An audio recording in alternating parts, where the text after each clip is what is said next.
I know when you woke up this morning, you was like, "Oh my God, is it going to happen? Is it going down? Are we ready? Hold on, let me make sure I'm ready. First and foremost, let's make sure I'm using the correct. Okay, all right, okay, cool. All right, stream, y'all respecting me now. YouTube respecting me now. Listen, you watch me on YouTube right now, please like, share, subscribe. If you're watching on Instagram, please like and follow the Instagram page. If you're watching from Twitter, please hit the YouTube, hit follow, put a like on that joint, hit a reshare. I really appreciate everyone who watched the content. So we back to cover. This is quite a time to be alive, I have to say. And like I was saying before, so all the women out there who want to have a good life, all the women out there who are trying to get their love life together, you know what I'm saying? And this is for the sisters who really want to build a family, build a future, build a legacy, that so-called generational wealth y'all all love. After watching this whole Drake and Kendrick exchange and seeing how y'all came out for Beloved, I have to say, the Kendrick Lamar fans can teach you everything about how to really love a man unconditionally. Listen, let me tell you something, and I'm gonna keep saying it. If black women could love a man the way the Kendrick fans love Kendrick, yo, we'll be unstoppable. We'll be unstoppable. So the video for Not Like Us came out. First and foremost, listen, somebody, if y'all don't know, hold on. Oh, God damn, my manners. It's the 6 Path Commandments. 6 Path Dice here. What? Mr. Lane, if you need me. My bad. So if you're new to my channel, you may not know, I'm very, very qualified to speak on all things battle because I'm a battle rapper myself. You can look up my work on YouTube, 6 Paths Dice Versus. Okay, 6 Paths Dice versus Just in Time, 6 Paths Dice versus Reggie Kush, 6 Paths Dice versus Bal, B-A-L, 6 Paths Dice versus J Crump, 6 Paths Dice versus that's Just in Time, and we got a few 6 Paths Dice versus Hats, and those my most recent drawings, the 6 Paths Dice versus No Man Dice, and 6 Paths Dice versus Bobby T. You know what I'm saying? Those are most of my battles under the name 6 Paths Dice and 6 Paths Dice versus Death 650. So those are all goodies on 6 Paths Dice versus Butter from the Block. You heard? So I have over 30 battles under my belt, probably over 40 if I include everything. In terms of like recorded battles where you can look them up or they were presented or I wrote for them and whatnot, right? So my bad, 6 Paths Dice versus Will Porter, my bad. So I'm well documented in the culture. So when it comes to this whole thing, I have more of an interesting perspective. First and foremost, I'm a battle rapper. I enjoy battle rap. So when this went on, I understood that people who are outside of the battle rap culture are going to see this totally different. Because again, everyone listens for different things and everybody got a preference. So I never really wanted to have too much of a debate because I don't want to debate your feelings. That's a waste of time for you to debate how you feel about something. If you like Kendrick, I'm not mad. If you pick Drake, I'm not mad. But we got to break down this whole fable right here, right? You know what I mean? Because what's going on, it's a few things that go on. First of all, when it comes to a battle, whether people want to admit or not, it's a psychological thing, right? Also, we pick out winners before the battle starts. Like anything else, if two people are going head to head, or if you ever thought about two people who have comparable names or have names that carry weight, people always imagine what would it be like for these two to go head to head, right? And how would that pan out? And I think for the most part, because Drake has never really addressed Kendrick like that or addressed Kendrick in a way that was very direct until push-ups, right? For the most part, people had in their mind that Drake wouldn't mollywop Kendrick. And I always thought that Drake would wash Kendrick a little bit because Kendrick is not direct. Whenever these niggas got into it, Drake would give you bars that you can quote. Actually, this battle right here, I'm gonna say Not Like Us in particular, is the first rap record where you remember what Kendrick like said. Like you may like again, we all love Kendrick when Kendrick is Kendricking, right? But what we got to consider is that we've known Kendrick for a long time, and Kendrick has a lot of goodwill and rapport with the hip hop community and the black community in general. Because in every era, we always look for our Rakim and Big Daddy Kane. When Rakim and Big Daddy Kane were the first like two respectable archetypes that other artists kind of base themselves off of, and then it gets elevated with Biggie and Pac. Pac was a bit more conscious. Biggie was a bit more just versatile and a bit more swaggy. Same thing. Rakim was into talking about the moon and the stars and talking about, and I mean I'm talking about like the God lessons. And he was bringing that New York culture where where the whole peace God. You know what I'm saying? When you hear Wu-Tang and them talk about that kind of stuff, they talk about basically the 5% talk, which is derived from the Nation of Islam. You know what I'm saying? So you always hear Islamic culture, you know what I'm saying, being not prevalent, but being present in hip hop, right? So, and then we move to the next era, Biggie and Pac. Pac is a little more conscious, but Pac has more conscious records, or supposedly conscious records. But we also saw near the end of Pac's career, he was doing more gangster rap, more low vibrational stuff, a lot more rapping about death. You know what I mean? A lot more California love. When he came out, he was doing keep your head up. You know what I'm saying? Dear mama. And he was branded as a conscious artist first, but we all know, but Pac was smart and Pac understood branding and understood marketing even back then. He understood, that one kind of tracks ain't gonna make me no money. This California love gonna bring that bread in. You know what I'm saying? So, and then our next era, even though Nas and Jay were around for the Big and Pac era, but in terms of being the two, you know what I mean, those two dudes, Nas represented. He was closer to the what we thought was basically normal, and we saw him as more conscious. Even though Nas always was flashy, Nas was always fly, Nas always had the women, and he wasn't necessarily smarter than Jay. You know what I'm saying? But people kind of automatically had this mindset of that because Jay was a little more flashy and rapped a little more. He rapped a little more about wealth. You know what I mean? Whereas like Nas did what Nas could do. You know what I'm saying? Like, and people just looked at Nas differently because of what he represented to them.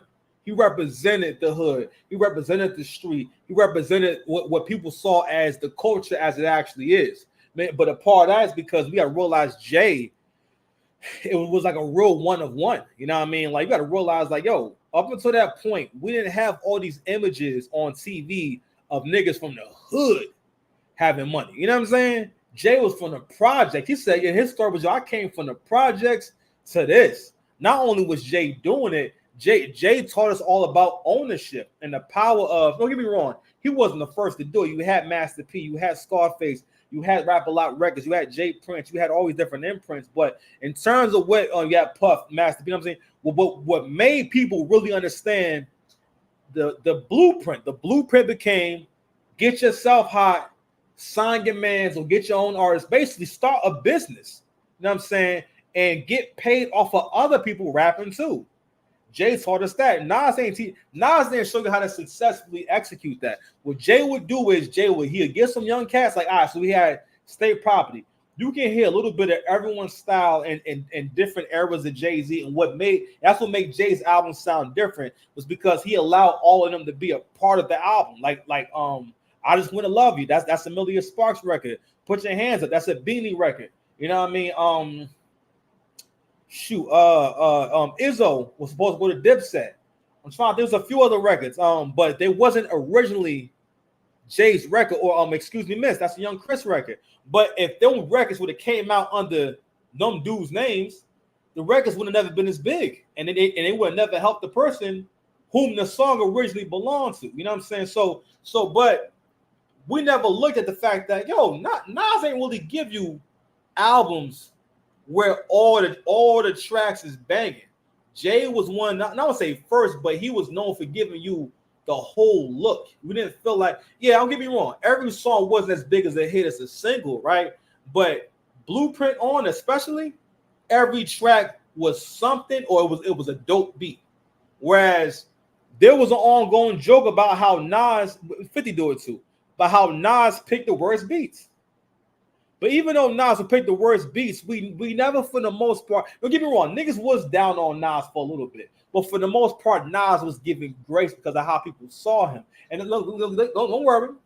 I'm going to get to it. Now, present day. Now, the game has gotten bigger, and there's not just two spots no more. You know what I'm saying? It went from a big two to a big three. And the big three is Kendrick, Cole, and Drake. And they are all to be respected. They are all to be feared by other artists and whatnot. And they're all battle ready. You know what I'm saying? They all have complete styles where they can give you a song, they give you a club record, they can give you, well, basically a commercial record. They can give you any look and make it their own. You know what I mean? But in the case of Kendrick Lamar, right, it's very similar. And I had a conversation with someone about the recent battle with Lord Lux and Rum Nitty. If you went to battle rap, now Lux is one of the forefathers of battle rap. Definitely Mount Rushmore in many people's eyes.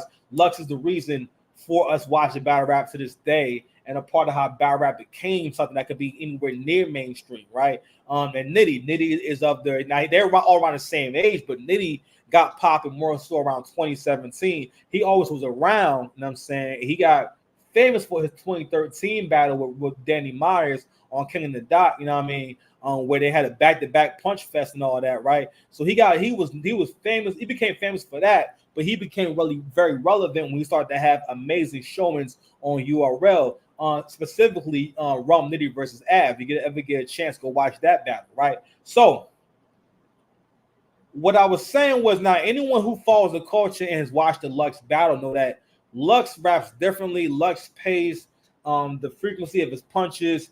Everything he's doing kind of goes against where battle rap is at now, right? And he does something that's very different. Now, of course, he's given variety, and I've never been against it. But I had to understand that everyone is not a fan of that, okay? Because we're living in the era of the artist giving you constant stimulation. You know what I'm saying, I'm giving you a barrage of punches. I'm giving you all these metaphors and similes, which are all for stimulation. They're not necessary, right?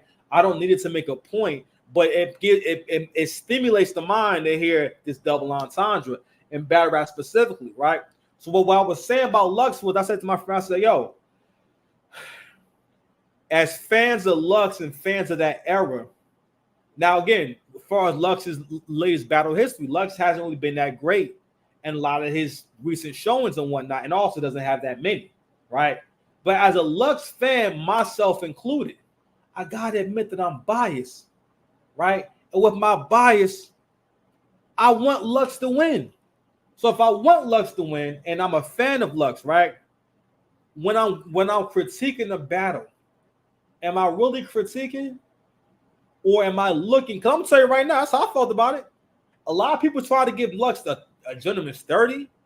People try to give him the clear win. Why? Because if Lux did enough to make it debatable, we was going to give him the win. But why is that? Because of Lux's rapport. You've known Lux for a super long time. You don't want to see him do bad, and it's okay. We do this with everything in life. We always pick who's the people champ, which takes me into my next concept of people have what I call the people's champ complex, where we have a specific champion or a specific person you want to represent a specific culture or group, okay? And we got to just admit that Kendrick fits that, okay? His connection to gang culture, the way that he appropriates gang culture, and that's going to be the main point of my video too. The appropriation of gang culture. You know what I'm saying? The way that he's pandered to black people, and what he's pretty much done is he's made the whole battle about Drake being the outsider, and he represents the culture. You know what I'm saying? And he basically he's Black Jesus. And one part of being Black Jesus, shout out to Dr. Sebi. Matter of fact, Kendrick Lamar is the 2024 Dr. Sebi. Dr. Sebi is someone that people hold in high esteem, and black people don't even know his whole story. Black folks don't know. Now, Nipsey, before he passed away, rest in peace, and Nick Cannon both spoke about doing a documentary on Dr. Sebi about his case with the Supreme Court. Because the whole point, his whole selling point, and one of the reasons why a lot of black folks is vegan today is because, again, we love anything that says that you win against the system or win against the white man and won. It's the same thing with this battle right here. Kendrick convinced y'all that Drake is the white man, and when we're winning against the white man, we're defending our culture. You know what I'm saying? And so black folks like anything that says we won against the system. Going back to Dr. Sebi, the story actually was that he wound up not having to go to jail or not having to have anything legal on his name. He had to agree to an agreement, or basically the court ordered him to issue refunds to whoever came for a refund, or anyone that he serviced or provided consultation to or products to. He had to refund them their money because Dr. Sebi was in the newspaper saying he could heal all diseases and everything. And also he called himself Dr. Sebi, which is very misleading because he was never actually a doctor, right?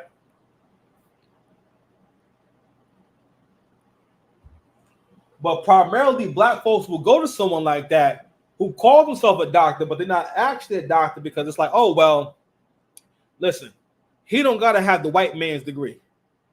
But it's like, yeah, but there's another aspect to that. And that's a low vibrational behavior when you look at system, order, and structure and say, so what? Okay. All right. Okay. Yeah. Well, what difference do it make to me? Because when we do that, right, we're contributing to chaos. You know what I'm saying? It's like when people talk about defunding the police. You idiot. Like, you can't defund the police. It's a part of the infrastructure. Like, you know how much trouble we're going to have? Because you have never lived in a world with no cops and no fire department and no ambulance. Okay? There's all these things men put there for your benefit. You know what I'm saying? But anywho, we're at the 17-minute mark, man. So I want to get into something that Angry Man was pointing out. So Angry Man was going through the imagery of the Not Like Us video. So recently the Not Like Us video dropped and whatnot. So even before we get into that and whatnot, I want to make a few points about this video and about this song in particular. What I realized about this battle is that for a lot of people, it's Kendrick's moment. And Kendrick has had his moment at the expense of Drake about 3 or 4 times, or basically kind of manipulating or using him in one way or the other. Exhibit 1.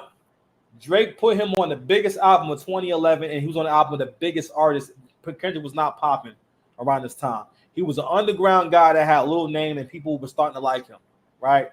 But him being on that album, especially back when people still had CDs, was a huge look for Kendrick, to the point where when I first seen the video, people thought it was Drake rapping because of the tone. It was a very like similar tone and vocal inflection. And then on top of that, Kendrick is hating on Drake in the song. He raps basically about how annoyed he was to meet Drake, and Drake was doing so good, and when he was broke as shit. You know what I'm saying? And then from that point, obviously Drake met him and thought he was talented and said, "Yo, I'm gonna fuck with you." All right. Now some men don't, again, and this also shows that Kendrick might be a narcissist, because only a narcissist could get help from someone and still see that person who's helping them as an op or an enemy or someone that they shouldn't have gratitude towards. Second, Drake takes him on I think it was called Club Paradise tour. He takes him on the Club Paradise tour. You know what I'm saying? Him and A$AP Rocky. Another huge look for essentially an independent artist, right? Then Drake is on Poetic Justice, the first big single of the biggest single of Good Kid, Mad City. Fast forward 2 years later, the Control verse. That basically was supposed to be, all right, Drake, come on outside, you know what I mean? And Drake just didn't go. And at the time, it was like, damn, how come we not giving him the smoke? And hindsight now, you know, when you think about when you work hard for some shit and you worked hard to get to a certain point, you're the big dog. Drake never needed to respond to Kendrick because there was nothing to prove, because Drake was already at the top of the game. The same thing with Jay. It's just that rappers, we just don't be letting shit go like that. You know what I mean? He would take shots here and there, but he always knew what it was going to be because the little guy, the underdog, people always want to see the underdog win. And Kendrick always been the underdog, all right? That's on everything, right? And now here we are in 2024. And actually, before Kendrick dropped his last album, right, he takes shots on the Baby King records, right? Smoking on your top 5 tonight. Who are you talking about? You only talking about two niggas, Cole and Drake, right? Fast forward to, again, after so-called retirement, because Mr. Morale and the Big Step was supposed to be his last album. He said he was retired. He didn't. It wasn't a metaphor. He's retired. And on top of that, the nigga hadn't been active for 5 years anyway. I mean, I'm sorry, no, I'm lying. 4 years because he did an album with the Black Panther joint. You know what I'm saying? So shout out to that record. Some good records on there. But Kendrick hadn't been hot and hadn't really been active in all that time. No one's saying he's whack, and no one's saying no one wanted to hear him at all. But for the most part, Kendrick kind of had faded into obscurity. And it wasn't a thing where people were like, oh my God, where's Kendrick? You know what I'm saying? And then here we are in 2024. You know what I mean? Right? And Kendrick does it again. He basically throws shots at Drake and Cole. This time Drake responds. Right? And I think that in a lot of different ways, Kendrick needs to be very grateful to Drake because Drake has gotten Kendrick more lit than he's been in a long time. People have not been as excited to see Kendrick in a long time. And people are so caught up in making the Not Like Us record about basically in so many words, people are titling it in their mind, oh, this is his victory. When in all actuality, it says, oh, this is the argument I need to say that he's winning. I think all Kendrick's records were good, but those are records where you're not coming into it with a critique. Or if it wasn't that good, we're not conditioned to say when a Kendrick Lamar record is not good. I mean, I ain't gonna lie, I didn't really realize that I didn't like Big Stepper because like Kendrick never makes complete albums where I like the entire thing. Like, he always make a lot of stuff that I don't care for that much. You know what I'm saying? Like I remember thinking like, yo, I like about 4 records on this whole album. The rest of this album is kind of weird, or it's just not really enjoyable at all. It's like, but at the same time, why don't we say it's a whack album? We don't say it's a whack album because of how we see Kendrick, right? And Kendrick has conditioned to feel like he can never be wrong because he's Black Jesus. He's the Dr. Sebi of this era. So I wanted to show something real quick and whatnot with OG Valdez, OG Angry Man. Hopefully he ain't done yet. He might take it down. Let's see. That dance. Do y'all know what that dance is? In it? You know why? Because if they need to, they want to be able to go back to that Drake stimulus package. Shout out to Caesar Leo. Shout out to Mario. Mario said dark skin equal mogul, light skin equal colonizer. Fair use. Oh, but that was the other thing. Colonizer thing, right? So y'all know how K. Dot loves to put symbolism in his music, right? Let me help you out. All right, so I'm sharing this video because I want to get into one. I'm only gonna get to one of the images, and it's only an image I need. You know what I'm saying? It's actually 2 in particular, but I want to get to where he talks about the right here, and I'm not gonna play the sound. I'm just gonna show you the visual. There we go. So I want to show you this right here. See this right here? So this is the part in particular that I wanted to get into. Angry Man's breaking down this part of Not Like Us, where you know, Kendrick is doing his dance and everything. You know what I'm saying? And he's breaking down what it really means. You know what I'm saying? And for the most part, how Kendrick is for the most part. He is maxing out the black card. Oh my God, it's ridiculous. That dance. Do y'all know what that dance is? Do y'all know what that dance is? Do y'all know what that dance is? Somebody tell me, what is that dance? What is that dance?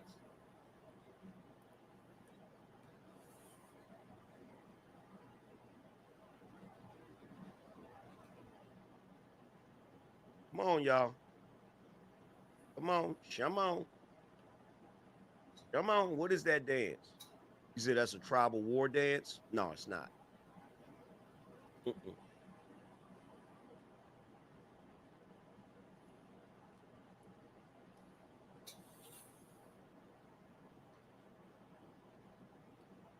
Said square dancing?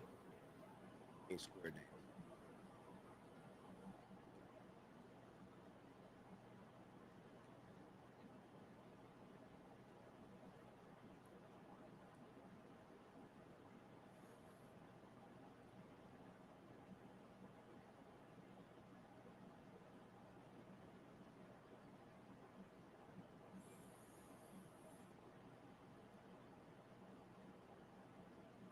That dance is called a cakewalk. That dance is called a cakewalk. Now, the cakewalk, nowadays, when you hear people say cakewalk, it's associated in modern times, like there's a lot of racist stuff that was changed to fit modern times because it was so offensive, right? The cakewalk, the cakewalk, like nowadays, cakewalk is referred to that's whenever something is easy. You feel me? So when he put that in there, it was like a double entendre, right? On some, this is gonna be a cakewalk, right? So in other words, easy, right? That's what the modern day interpretation is. But the old school original meaning of it is some racist shit. It's kind of like nowadays kids say eeny meeny miny mo catch a tiger by his toe. Originally it was eeny meeny miny mo catch a nigga by his toe. So it's kind of like that, right? So the cakewalk was a dance developed from the prize walks, dance contests with a cake awarded as the prize, held in the mid 19th century, generally to get at get togethers on plantations where Black people had been enslaved before and after emancipation in the southern United States. Alternative names for the original form of the dance were chalkline walk and the walk around. It was originally a professional partner dance performed with comical formality and may have developed as a subtle mockery of the mannered dances of white slave holders, right?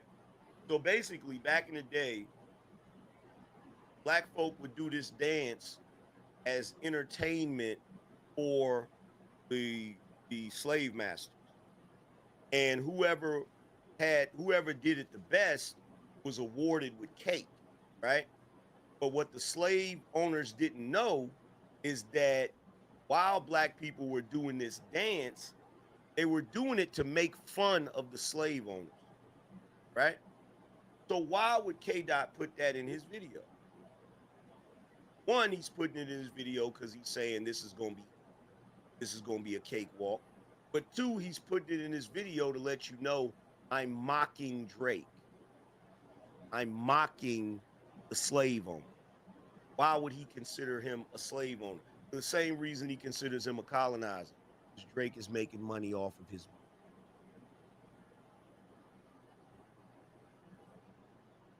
Because Drake is making money off his music. And volume is low. That's why. And yes, Kendra, it was a minstrel show. So before you Negroes get mad at me, when I tell you that K Dot's music video was trash, I'm telling you his music video was trash because it was a minstrel show. It was an entire minstrel show. Now, sure, he had his little hidden meanings in there where he threw shots at Drake and blah, blah, blah, and all of that. But it just goes back to what I've been saying about K Dot. K-Dot is pandering to the black community on some, yeah, we're still slaves and we're still being oppressed and this, that, and the third. And here's the thing, bro. I'm not being oppressed. You being oppressed. All right, I'm gonna stop it right there. I'm gonna stop it right there, and I'm gonna stop it right there, and let's touch on that for a second. So what Kendrick appeals to is the loser in you, nigga. How about that? He appeals to the loser in you. He appeals into the humble Negro that lives inside of you. That tells you you better not be doing that. You better not go against Mother Queen Goddess, or you can't do what the white boy do. That's who he's talking to. Because listen, at the end of the day, yo, what we all got to make room for as black folks is that obviously we be wrong about stuff. Look at us. We are so beautiful. We so talented, so strong, all the potential in the world. But because we have no system, order, and structure, because of how we see the world, because of how easily we are manipulated and fooled, yo, for the most part, Kendrick Church all out y'all spot. Jay had a line on Blueprint 2 where he said, it's because you don't understand him. It doesn't mean that he nice. When he said that, what he was appealing to was because Nas talked about things that you ain't read about before or you don't know about, you put him on a higher pedestal or see him as being more conscious or being, at the time was more conscious. But conscious translated into righteousness because your music wasn't about anything materialistic, mostly because your music was not about your real desires, how you really think, how you really talk, you know what I'm saying, what you really want, and also a lifestyle that you benefit from. Because we love the poor righteous teacher, and hip-hop for the most part, that archetype is always seen as automatically being good, the same way that, yo, don't get me wrong. If a woman presents herself a certain way, if she go to church and she wear her hair a certain way and whatnot, she wear a lot of flat shoes, yo, I'm not gonna lie. If she talk real soft, I'm not gonna lie. I'm going to see her as more feminine. I'm going to see her as more traditional. But that same woman who got the real whack hairstyle, who got who don't do her nails no kind of way, she don't wear no weave, she wear a lot of flat shoes and long skirts. That same person could be someone who will cuss you out, right? That same person could be someone who will go in your drawer and still out that knot, that stash that you got in your drawer. That could be the same person that, yo, when you got 8 cheeseburgers in the bag, yo, she might take one and say, nah, the store tricks you out your spot. It wasn't me, baby. It wasn't me. Shout out to George for blow. Baby, it wasn't me, baby. It wasn't me. But I wanted to show this other clip real quick. I was just like, the fact that y'all thought this was dope kind of proves the point about the minstrel show. So a minstrel show, if y'all don't understand what a minstrel show, the minstrel show was usually a performance that featured sometimes black performance, but a lot of times white performance in blackface. You know what I'm saying? But it wasn't just that. The show was a variety show and songs saying that painted black people in a bad light. You know what I'm saying? Black people in these shows, black folks were cowardly, they were stupid, they were buffoons, they had no values, they were sex crazed, every negative stereotype. It pretty much was satire / propaganda about who black people really are. You know what I'm saying? And this is one of the first assaults on the black image through media, because that was the only media we had was a performance back then. And then we got the radio, and eventually we got TVs and stuff like that. But plays and live performances was how you transmitted media back then. I want to show this clip, you know what I'm saying? So Whitney, his wife, finally makes an appearance after all this time. So I'm gonna come in and come out. So let me make it full screen so you can see. So this is the part of the video where a big part of Family Matters was Drake alleging that one of those kids is Dave Freeze, right?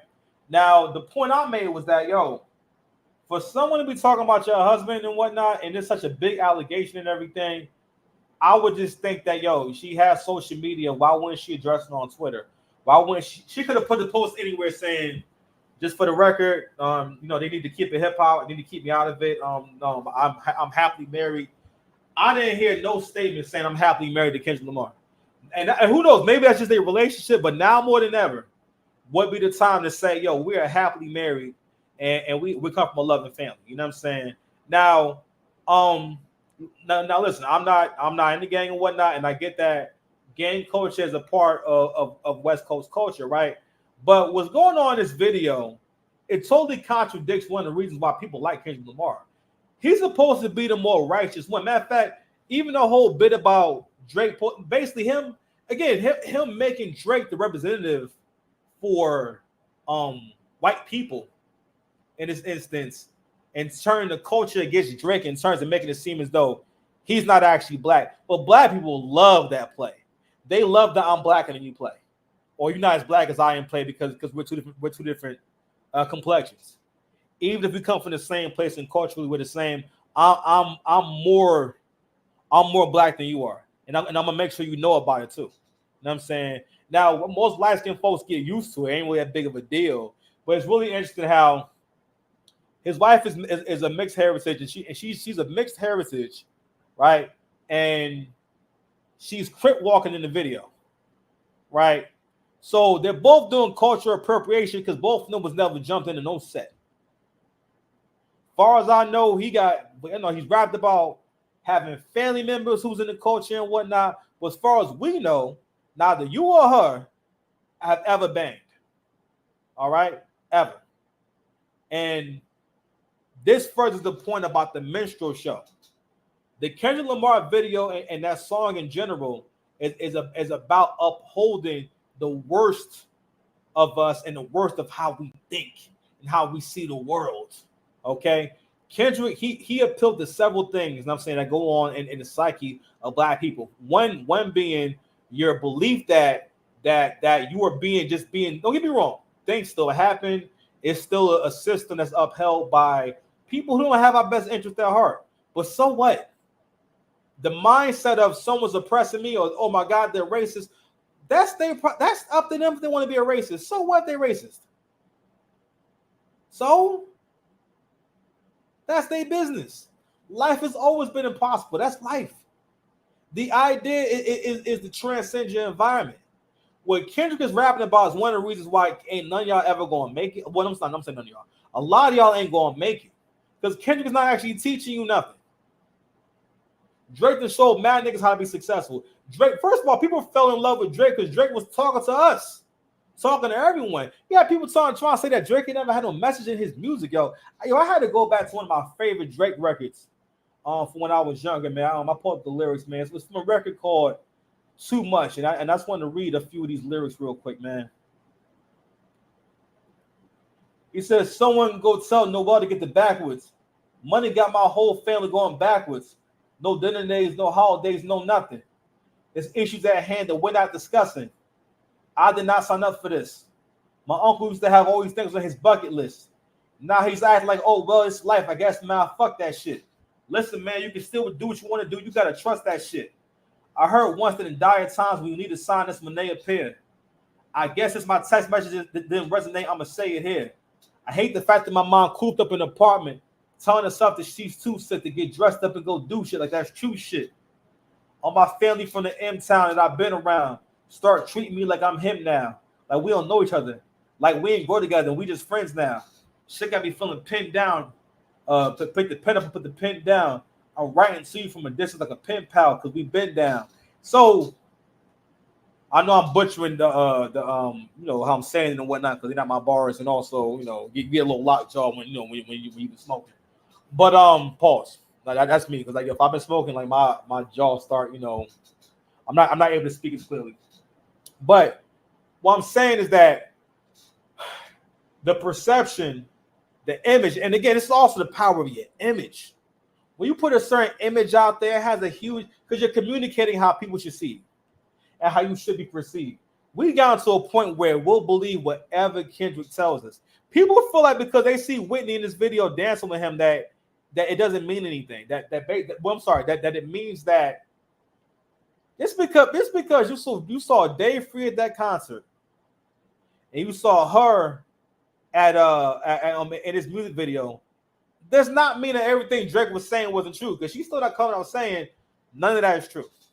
We're happy together, we're doing really good and whatnot. Nothing. That's why people do interviews for a reason.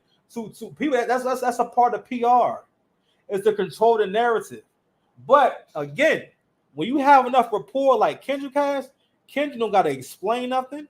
He don't gotta defend none of these claims. He don't gotta do nothing. All he gotta do is just be Kendrick. Why is that? Because you picked Beloved before it even started. To the point where Kendrick is giving you a minstrel show. Because again, this video and everything in the video, gang banging is the worst part of our culture. We all can agree to that. Gang culture ruins almost every black community everywhere. I had never heard someone talk about give me a positive experience they had with the gangs in their community. All right, what comes with it now? I know I made it started as a good thing, but the people who are part of these things are not trying to make the world a better place. All right, it is what it is. All right, that's not what it is. That's not what it represents. But again, but it's for the same reason why we love shows like Power. We love shows like BMF. I don't watch that shit, but we love those kind of shows because it shows, well, the only way that a black person can get some money and be successful is if they're stealing or doing something illegal, and that's it. And that's another thing too. Y'all love to see the connection, those mob ties. And don't get me wrong, everybody got street ties. It's a part of life, right? But in y'all minds, y'all feel as though this makes them legitimate. And why is that? Because we think that that's black culture. See that's black culture right there. Some good old sea walking, right? Anywho, we 40 minutes in, beloved man. I'm gonna tell you I love y'all. If y'all got this far in the video, thank you for watching and whatnot. We're just having a conversation. Much love. And again, I'm not going from a big fan of both those guys. My issue with this whole thing was that y'all niggas ain't being fair, y'all niggas is being corny, and also it's a part of why y'all got a losing mindset. I'm not oppressed. I don't relate to nobody. Ain't nobody colonizing me. All right. Denzel from American Gangster Voice. White man owned it. No one owns me though, and let the nigga on fire. All right, man. 6 past dice, Mr. Lane. If you need me, peace.